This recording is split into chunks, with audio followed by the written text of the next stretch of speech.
In the previous two chapters, we were looking at how to ask and answer questions about a population proportion. Now we'd like to look at how to answer those same questions about a population mean. So an example here that we can look at is drive-through medicine.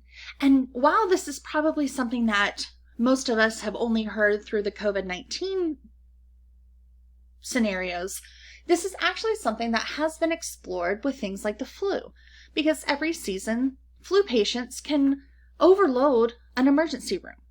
And so there was a study conducted using the Stanford University Hospital, and this was done in 2010, trying to see if drive-through medicine would be a possibility to quickly evaluate patients during an influenza pandemic.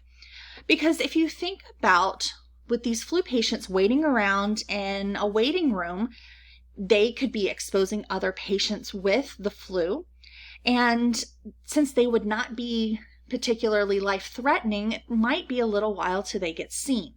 And so if we can come up with another model like drive-through medicine, where we can keep these patients isolated and not cause additional time for processing, then that would be a great solution.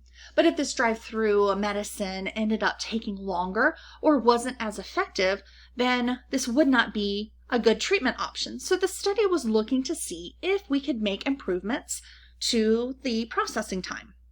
So the way the study was set up was 31 people were given a scenario that had patient history and a description of their symptoms.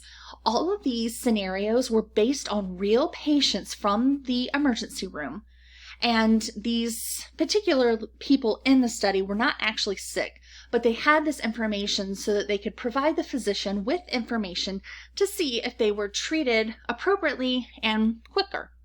So each of these 31 people went through this drive-through medicine, and the processing times were recorded for each of them.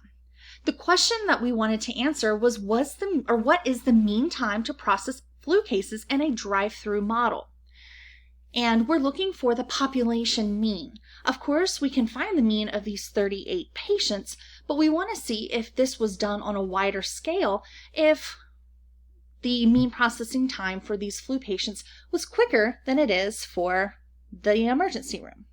And so what we're going to do in this chapter is learn how we would answer this kind of question using our estimation techniques for a mean.